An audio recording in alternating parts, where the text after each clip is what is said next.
Paz do Senhor, Juventude de Cristo! Estamos de volta com mais um Conectados na Lição.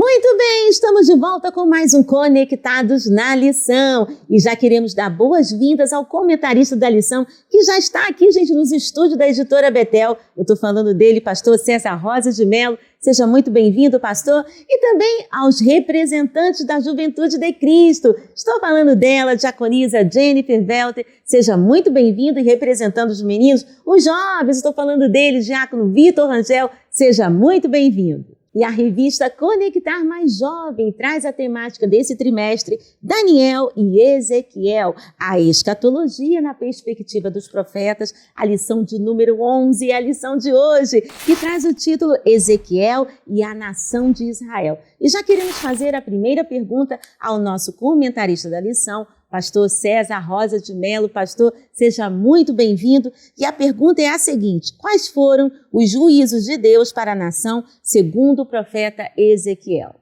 A paz do Senhor, Tianinha, paz do Senhor, Juventude de Cristo, paz do Senhor, nação Madureira. O profeta Ezequiel, quando falamos em lições anteriores, foi um profeta de muita exortação, de muita visão, de muita esperança. E ele, na sua profecia, ele pontua algumas coisas que Deus denunciou à nação. No primeiro momento, a gente vai encontrar uma palavra muito utilizada por ele, que é casa rebelde. Só no famigerado capítulo 2, onde nós vemos, né? Filho do homem, põe-te em pé e eu falarei contigo. Só ali Deus vai usar várias vezes a palavra, porque eu vou te enviar a uma casa rebelde, a uma nação rebelde. O que é rebeldia? É aquele que não se submete à autoridade. O que é rebeldia? É alguém que não aceita o senhorio, é alguém que não aceita ordens. Lá no Antigo Testamento, uma das palavras muito usadas era um povo de dura cerviz, um povo que não conseguia obedecer a Deus. Outra questão que Ezequiel vai pontuar é sobre a idolatria de Israel. Ela é um povo que chegou a sacrificar seus filhos a deuses estranhos. Quando nós olhamos o capítulo 20, 21, 22, 23 de Ezequiel, ele falando sobre a perversidade de Jerusalém, ele vai falar sobre a imoralidade que se acontecia naquela época. Então vejam bem, Deus denuncia a rebeldia, a idolatria e a imoralidade. Quando a gente estuda a religião pagã daquela época, percebe-se que existe um atrelamento da imoralidade sexual com o culto pagão. E isso fez com que Israel chafurdasse cada vez mais nos pecados. E qual foi o juízo de Deus? O primeiro juízo do Senhor foi levar essa nação para o cativeiro babilônico. O primeiro juízo do Senhor, um dos juízos de Deus sobre essa nação, foi deixar com que uma nação como a Babilônia o subjugasse. E aí essa nação passou a padecer. Qual foi o juízo? A destruição do templo. Qual foi o juízo? A perda da pátria-mãe. Qual foi o juízo de Deus? Ver os seus filhos sendo levados escravos. Queridos, que nós venhamos olhar para essa história e vermos que se nós não formos fiéis ao Senhor e agirmos de forma leviana, juízos virão sobre a nossa vida. Que Deus tenha misericórdia de nós e que nós venhamos viver uma vida de santidade, sabendo que o nosso Deus nos chamou para algo específico, para sermos santos e vivermos separados destas coisas. Muito bem, pastor, que promessas Deus revela para a nação no período do exílio? Bem, Ezequiel não era apenas um profeta do caos, como dizem muitos. Ezequiel, ele também mostrava uma esperança. E algumas promessas são ressaltadas do seu livro. Uma delas é: eu lhes darei um coração de carne, eu farei com eles um novo pacto. Um pacto onde eu vou colocar um coração de carne no dentro deles e dentro deles estabelecer o meu conserto, a minha lei. Deus está falando aqui, uma das promessas é: eu serei o seu Deus, eu serei o seu Senhor. Ou seja, eu vou voltar a ser o Deus da vida de vocês.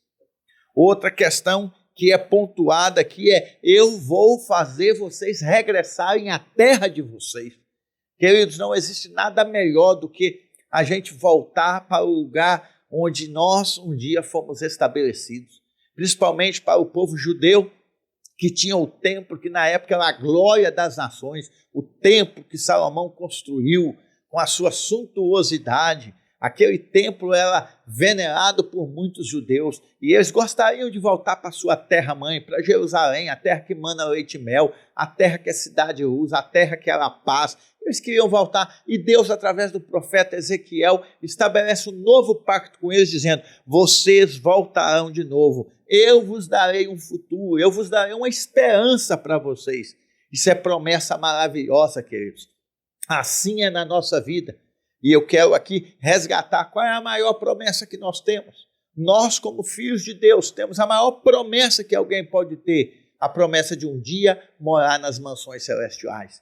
Então, que nós venhamos alicerçar nessa promessa e entender que aquele nos fez a promessa é fiel para cumprir. E no tempo certo, nós vamos dar um adeus a esse mundo e viver para sempre com o Senhor na eternidade. Uau, conectou? Lembrando que a Editora Bethel disponibiliza para a Juventude de Cristo o PIL, Plano de Incentivo à Leitura, que são subsídios que vão agregar ainda mais os estudos da palavra. E nós estamos aqui com ela, a representante da Juventude de Cristo, diaconisa Jennifer Welter. Seja muito bem-vinda. Jenny, fala pra gente o que o PIL traz pra gente essa semana.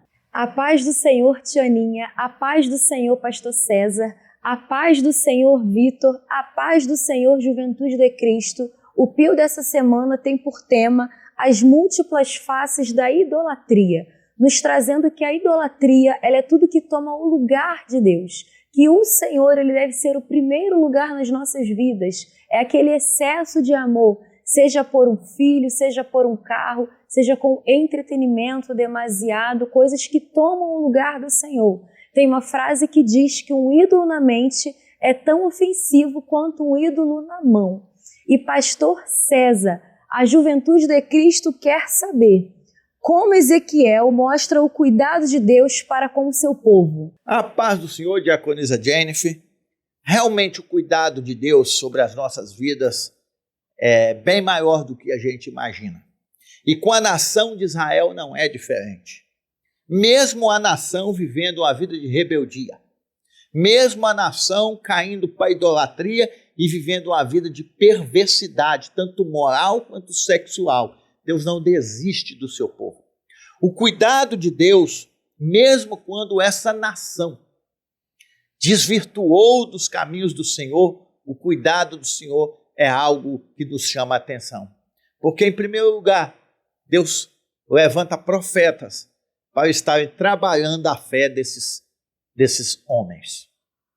Imagine, talvez seria bem melhor abandonar, eles não quiseram nada, mas Deus levanta profetas para estar à frente desses homens.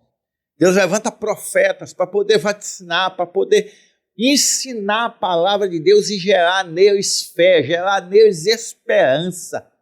Segundo, Deus mostra para eles um futuro glorioso para a vida deles. Mostra uma restauração. Terceiro, Deus usa de reis. Futuramente nós vamos ver que Deus usa de reis, como usou o rei Artaxerxes, para liberar o povo voltar para Jerusalém e reconstruir Jerusalém. Quarto, Deus vai usar pessoas que dê donativos, que ajude, que facilite a passagem para que o povo volte para a sua cidade. Isso tudo é cuidado do Senhor. Nós temos um Deus que cuida de nós 24 horas por dia. Quando nós olhamos para a história de Israel, desde a criação, desde a chamada de Abrão até os tempos atuais, nós percebemos o cuidado de Deus, a misericórdia de Deus, a graça de Deus sobre essa nação. Queridos, e a grande lição que fica para nós é: se Deus foi assim com o seu povo, Ele também será assim com a sua igreja, que lhe é peculiar.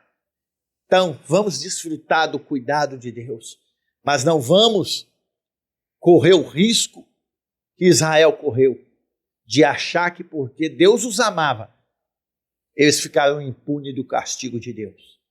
Mas vamos entender que quando Deus nos chama, mostra o seu cuidado, Deus quer fidelidade nossa para com o pacto que Ele estabeleceu conosco. Deus abençoe. Fique na paz. Uau, conectou? Lembrando que a Editora Betel disponibiliza para a Juventude de Cristo o nosso livro do trimestre, gente. A Escatologia dos Profetas, Daniel e Ezequiel, do nosso querido comentarista, pastor César Rosa de Mello. E olha, você pode adquirir já o seu exemplar neste telefone que está passando na sua tela. Bom, gente, vamos ficando por aqui. Quero agradecer a todos. Fiquem na paz do Senhor. E semana que vem estaremos de volta com mais um Conectados na Lição.